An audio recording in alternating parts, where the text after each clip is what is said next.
वैदेही,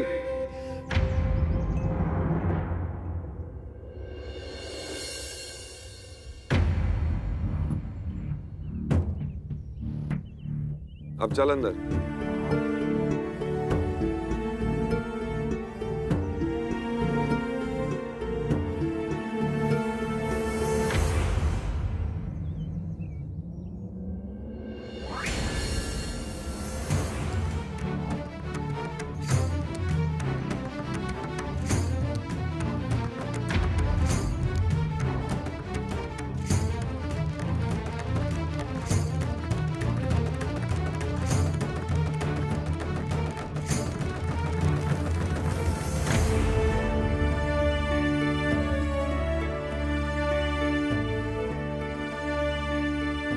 ये चोट, माधव को ये चोट कैसे लगी हाथ पर?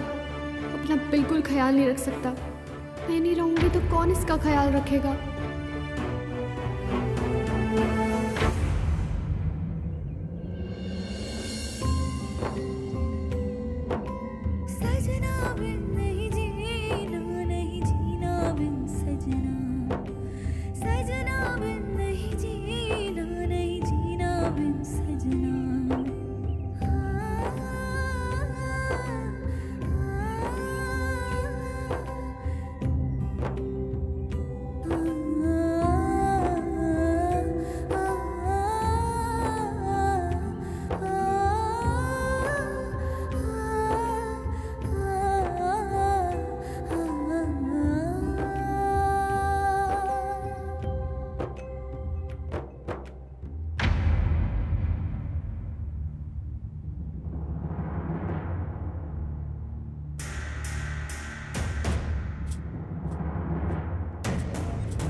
वैदेही, वैदेही तुम वापस आ गई?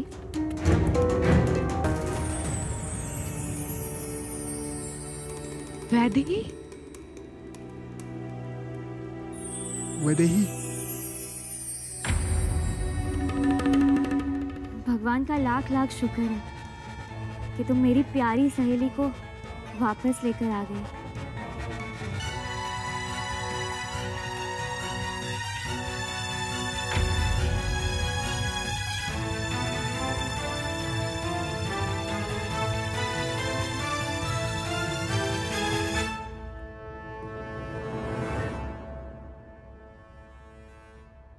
मैं बहुत खुश हूं कि तू घर वापस आ गई। तू बस ना। काका, मुझे ना इलायची पीसनी है। वो माधव बिना इलायची वाली चाय नहीं पीता ना, और घर में भी इलायची पाउडर खत्म हो गया है। हाँ, जरूर।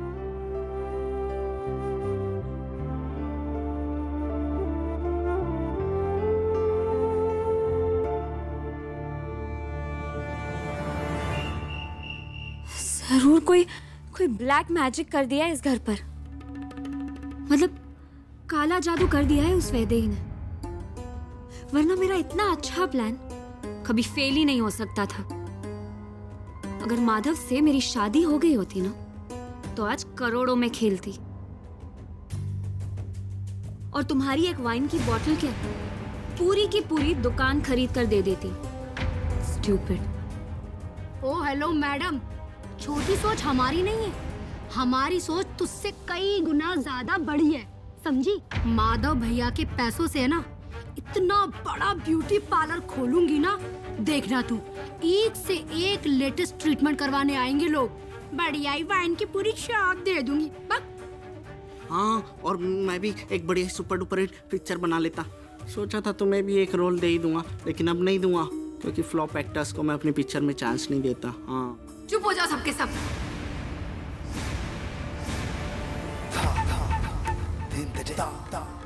नीलामा, आप अचानक? एक शब्द और नहीं, और एक दूसरे के ऊपर इल्जाम लगाना बंद करो। किसी की कोई गलती नहीं है। सारी फसाद की जड़ वो वैदेही है। उसकी चालाकियों की वजह से हमारे सारे पासे उल्टे पड़ते जा रहे हैं। उसी का तोड़ निकालने में तांत्रिक गजेंद्र के पास गई थी। मम्मी, कोई तोड़ मिला आपको? बेशक मिला रानी।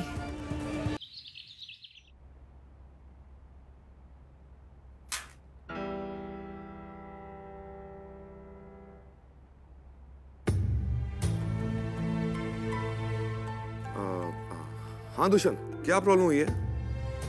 नहीं, मुझे एग्जैक्ट प्रॉब्लम बता। अकाउंट से पूछो ना। हाँ, नहीं, मुझे एग्जैक्ट प्रॉब्लम बताओ। हाँ, नहीं, मैं चाय बाद में पीऊंगा। तुम देख के बताओ मुझे। माधव, चाय तो मैंने रख दी है, तुझे शायद इसकी जरूरत होगी।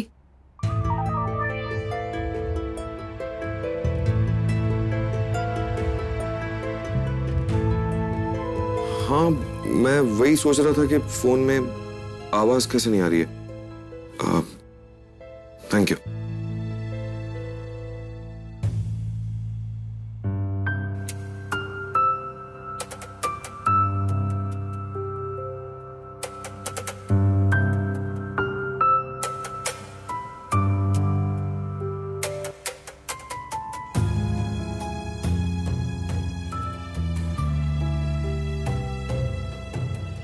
आपकी चाय से लेके आपकी बैटरी तक हर छोटी से छोटी चीज का ध्यान है वैदेही को। इतनी प्यारी लड़की है वो।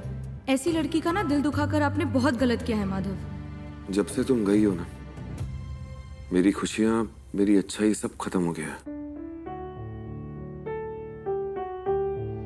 पता नहीं, एक अजीब सी बेचैनी रहती है। दिल और दिमाग दोनों अशांत है। जब देखो गुस्सा करता रहता हूं मैं, लोगों को हर्ट करता रहता हूं, खास करके उस वैदेही को। मुझ पर इल्जाम लगाने की कोई जरूरत नहीं है। इतने प्यार से जो वैदेही ये चाय बनाकर लेके आई है ना, उसे पीजिए और जाकर उसे माफी मांगिए।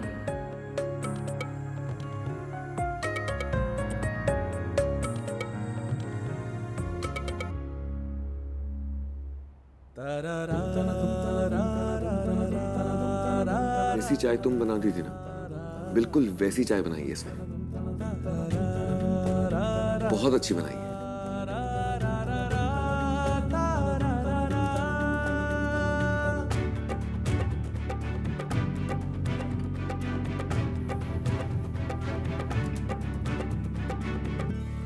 यह है वैदेही को सही रास्ते पे लाने का उपाय।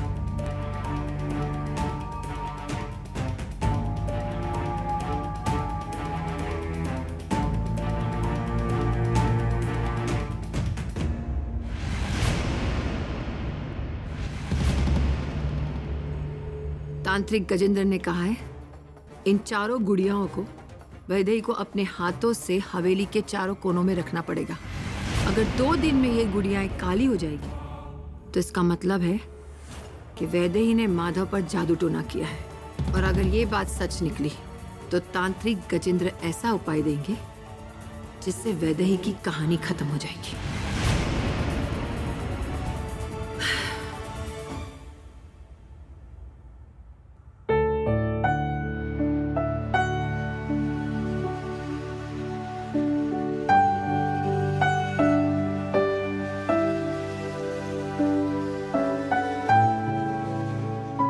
वैदेही को सॉरी कैसे बोलूं?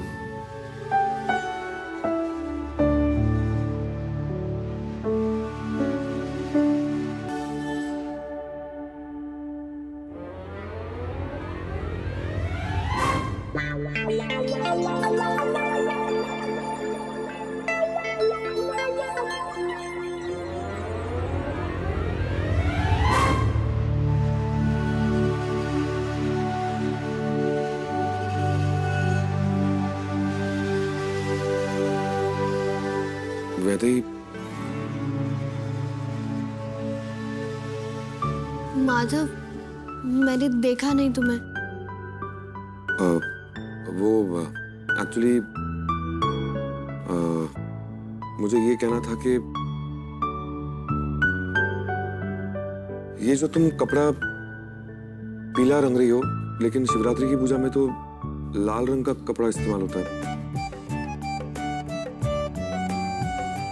ओहो, मैं भी सब गड़बड़ कर देती हूँ। मुझे एक बार बड़ी माँ से पूछ लेना चाहिए था। कोई बात नहीं, मैं ये लाल कर दूंगी।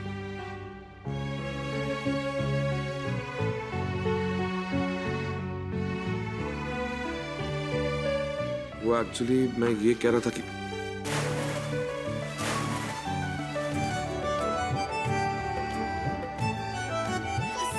सॉरी माधव, सॉरी, मैंने फिर से नहीं देखा। नहीं, इट्स ओके, तू डर मत, मैं तुझ पे गुस्सा नहीं होगा। वो एक्चुअली मुझे ये बोलना था कि वो दरअसल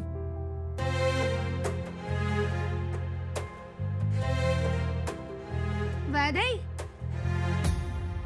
तुझे ना मम्मी ने बुलाया, फटाफट से आजा।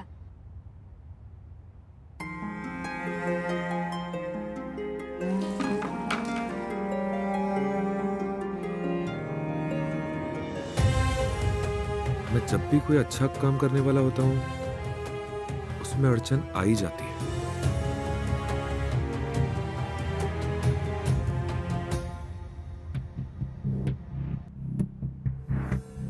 बड़ी माँ, कैसी हैं आप? सब ठीक है ना? क्या हुआ? आप परेशान लग रही हो। आपकी तबीयत ठीक है? सब ठीक है, मेरी तबीयत भी ठीक है, लेकिन थोड़ी परेशान हूँ। मेरी गैरहाजिरी में जो कुछ तुम्हारे साथ हुआ उसके लिए मैं शर्मिंदा हूँ। वैदेही, माधव को तुम्हारे साथ ऐसा बर्ताव नहीं करना चाहिए था, लेकिन मैं तुमसे भी नाराज हूँ। तुम घर छोड़ के गई क्यों? तुमने ऐसा सोचा भी क्यों? वैदेही, ये तुम्हारी हवेली है, तुम इस हवेली का हिस्सा हो। खबरदार जो आज के बाद ऐसी हरकत दोबारा की तो। समझ में आया? बड़ी माँ, आप क्यों शर्मिंदा हो रही हैं? मेरी नादानी की वजह से माधव को दुख पहुंचा, इतना गुस्सा आया उसे। मेरी ही गलती है, मैं उसके लिए शर्मिंदा हूँ। गलती किसी की भी हो, चाहे तुम्हारी गलती क्यों ना हो, लेकिन ये कोई तरीका नहीं किसी के साथ बर्ताव करने का। माधव को तुम्हारे साथ ऐसा बर्ताव नहीं करना चाहिए था। ऐसा बर्ताव तो कोई किसी दुश्मन के साथ भी ना करे। सही नहीं किया माधव ने, लेकिन उसकी भी कोई गलती नहीं है। मैं जिस पंडित जी से मिलके आई हूं, उनके अनुसार माधव की कुंडली में उसका शनि भारी है, इसलिए उसे गुस्सा आता है। हवेली में जो कुछ घट रहा है ये सब उसी की वजह से हो रहा है। ये तो बड़ी चिंता की बात है बड़ी माँ। उन्होंने कोई उपाय बताया? बताया।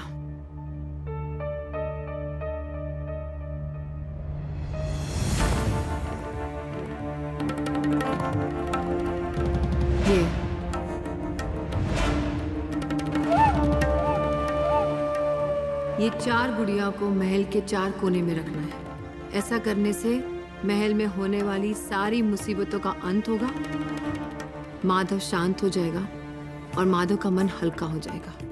ये तो अच्छी बात है ना बड़ी माँ, फिर आप परेशान क्यों हैं? परेशान मैं इसलिए वैदेही क्योंकि इन गुड़ियों को मैं स्थापित नहीं कर सकती। पंडित जी ने कहा है कि माधव के माता पिता इसे स्थापित नहीं कर सकते। सिर्फ वो इंसान कर सकता है जो माधव की बहुत चिंता करता हो, जो माधव का बहुत ख्याल रखता हो। और मेरे हिसाब से तुमसे ज्यादा माधव का ख्याल कोई नहीं रख सकता। लेकिन ये सब कुछ करने के लिए मैं तुम्हें जबरदस्ती नहीं करूंगी, क्योंकि जो कुछ भी तुम्हारे साथ हुआ उसके बाद शायद तुम ये सब कुछ नहीं करना चाहोगी। कोई बात नहीं, मैं समझ सकती हूँ। नहीं बड़ी माँ, मैं करूँगी। सच? हाँ, अगर ऐसा करने से इस हवेली और माधव की सारी परेशानियां दूर हो जाएंगी तो मैं ये करूँगी। मैं जानती थी तुम बहुत समझदार हो, यूं समझ जाओगी। एक बात ध्यान रखना, ये चारों गुड़ियाओं को हवेली के चारों कोने में सिर्फ तुम रात के अंधेरे में रख सकती हो और इसके बारे में किसी को पता नहीं चलना चाहिए। जी।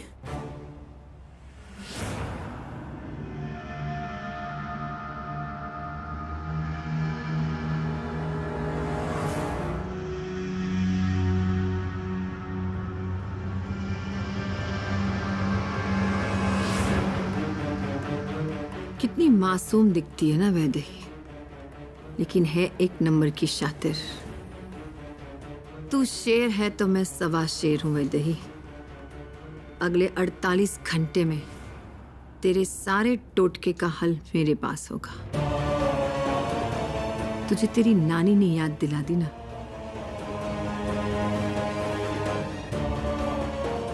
तो मेरा नाम भी नीलांबरी ठाकुर नहीं।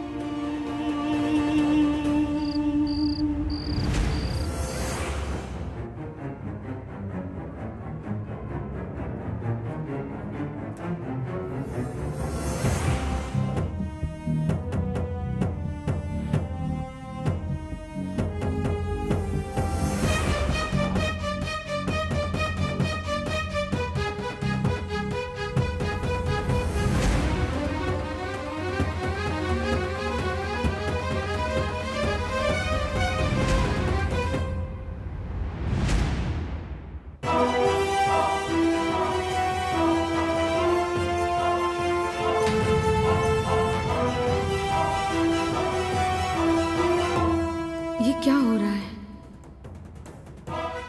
मैं आगे क्यों नहीं बढ़ पा रही हूँ? ऐसा लग रहा है जैसे कोई शक्ति है जो मुझे पीछे की तरफ ढकेल रही है।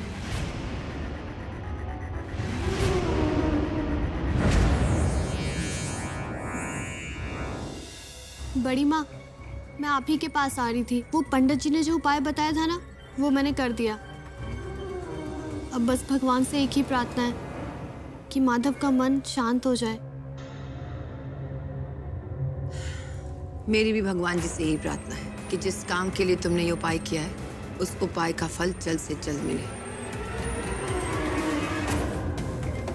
वैसे वैदेही, मैं तुम्हारा दिल से धन्यवाद करना चाहती हूँ। इतना सब कुछ तुम्हारे साथ होने के बावजूद तुमने माधव के लिए उपाय किया।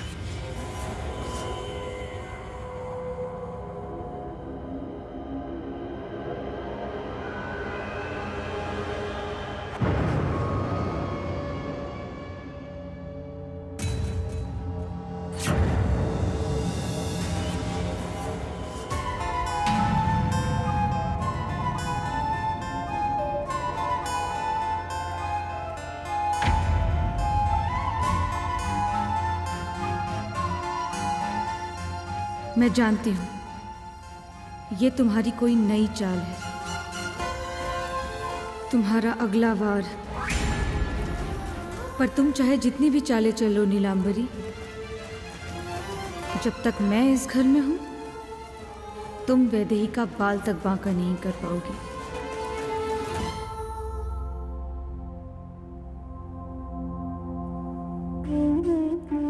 काका, मैं आप ही के पास आ रही थी। ये आपके कपड़े मंदिर जाने के लिए धुलकर इस्त्री हो गए हैं। एक मिनट रुक। चित्रा जब हमारे बीच में थी ना, तो शिवरात्रि का पर्व पूरे हर्ष और उल्लास के साथ मनाते थे। मुझे उम्मीद थी इस साल भी तू हमें उसकी कमी महसूस नहीं होने देगी। पर क्या काका, मैंने फिर से कोई गलती कर दी क्या? नहीं बेटा, तू कभी कोई गलती नहीं कर सकती है।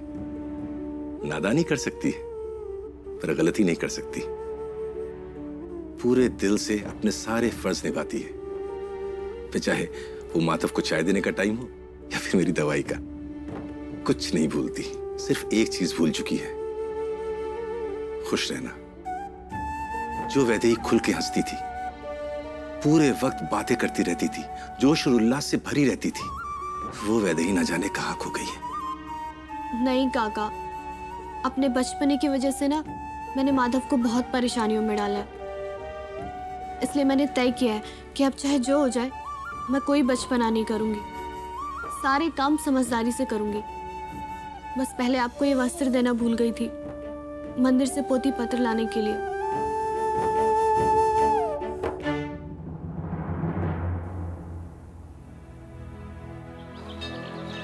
पोती पत्री ले जाने से पहले कुछ क्रिया करनी। हर साल की बात है, चित्रा बेटी पूजा से पहले सामग्री की व्यवस्था कर दिया करती थी। इस बार माधव बेटा ये क्रिया आप कर दो। सारी व्यवस्था हो गई ना?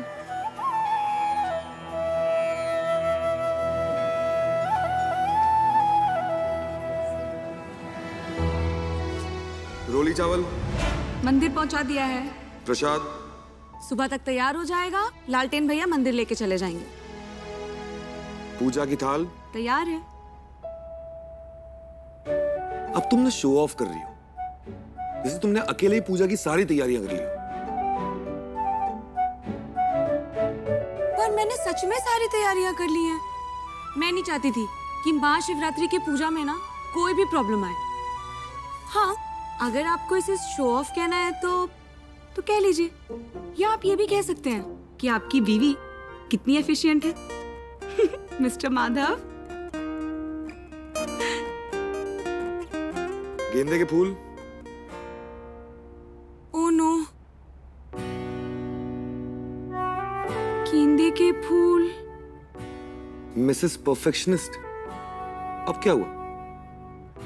पूजा के लिए बहुत जरूरी होते हैं गेंदे के फूल।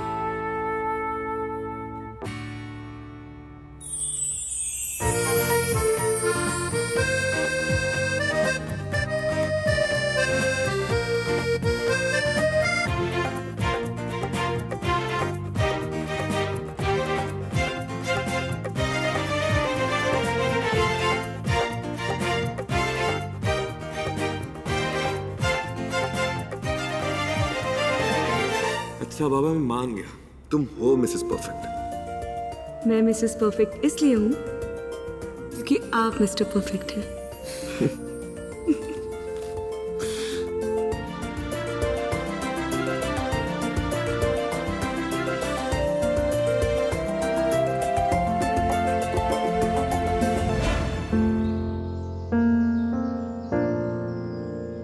आपने लिस्ट देख लेना बेटा, सारे प्रबंध हो गए? जी पंडित जी, इन सब का प्रबंध हो चुका है। उत्तम, अति उत्तम। अब आप पोथी पत्रा ले जा सकते हैं। आइए।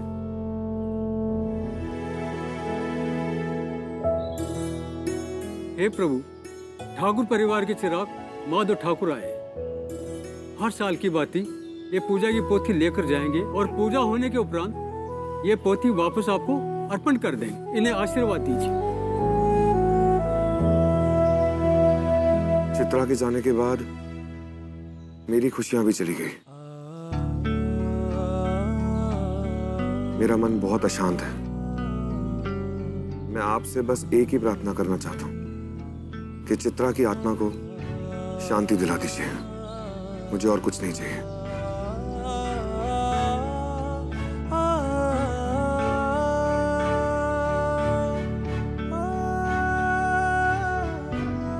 दीजिए पंडित जी।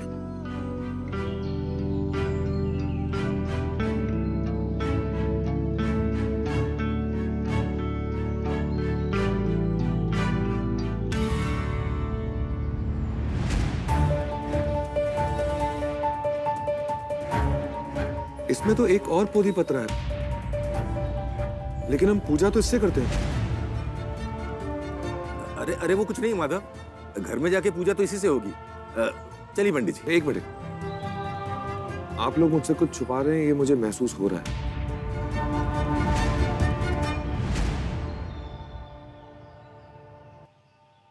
पंडित जी आप बताइए, क्या बात है? कई सदियों पहले ठाकुर परिवार के पूर्वजों ने महाशिवरात्रि का ये खास व्रत किया था। उस समय ठाकुर परिवार मुसीबतों और परेशानियों से घिरा हुआ था। बहुत अशांति थी उनके घर में। तब गंगोत्री जाके आपके परदादा श्री अवधेश ठाकुर ने अशांति को दूर करने का उपाय खोज लिया। उन्होंने एक कठोर व्रत किया और इसी पत्री से जाप किया। अशांति को दूर करने का उपाय है तो मुझे पहले क्यों नहीं बताया? घर चलो माधव, अभी बहुत काम बाकी है। नहीं, मैं ये जाप करूंगा और ये व्रत भी रखूंगा।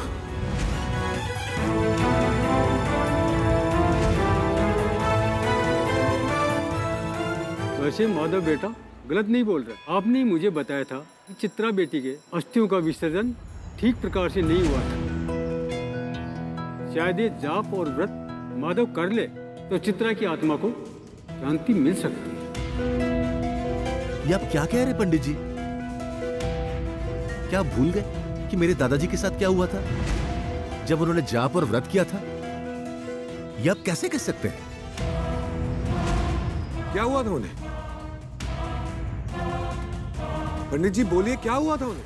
व्रत रखने से क्या हुआ था उन्हें? बताइए। उनकी मृत्यु हो गई थी व्रत के दौरान।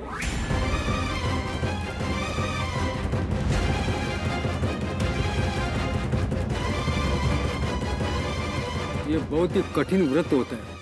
इसके हर पड़ाव में कठिनाइयां बढ़ती जाती है। तब से लेकर आज तक किसी ने जाप नहीं किया इस पत्री से।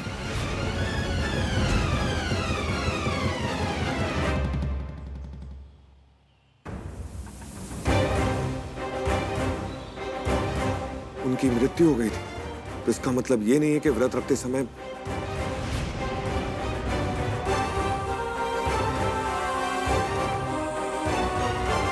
अपने परिवार की परेशानियां दूर करने के लिए, उनकी खुशियों के लिए, चित्रा की आत्मा की शांति के लिए मैं ये व्रत रखूंगा।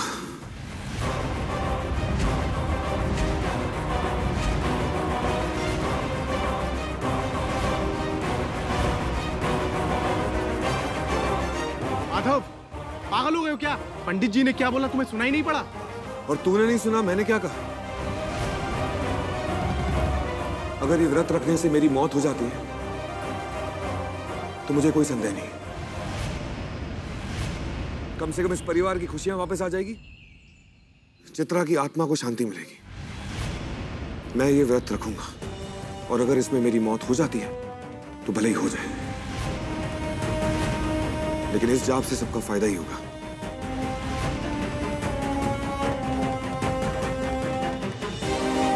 दीजिए पंडित जी।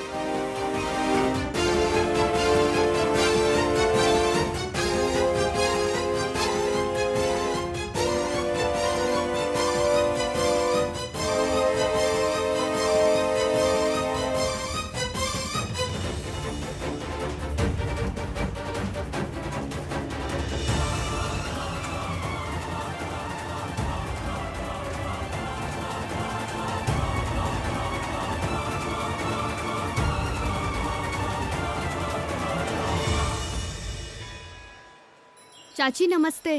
नमस्ते छोड़ वैदेही, तुझे पता है माधव क्या करने वाला है? क्या? माधव वज्र कठोर महाशिवरात्रि व्रत करने वाला है। चाची वो तो हर साल ये व्रत करता है, इसमें इतना हैरान होने वाली क्या बात है?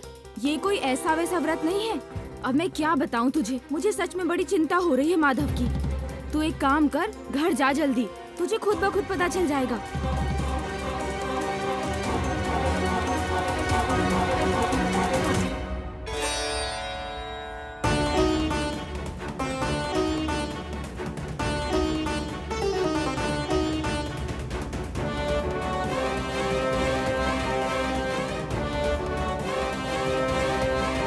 माधव, मैं तेरी भावनाओं को समझ सकती हूँ।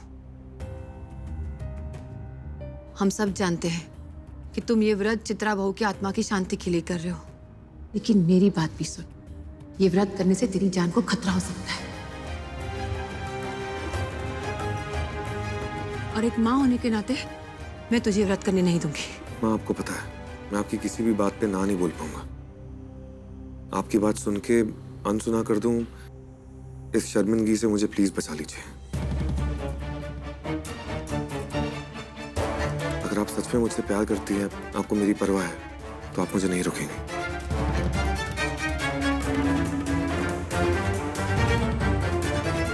माधव बेटा, महाशिवरात्रि के 4 चरण हैं।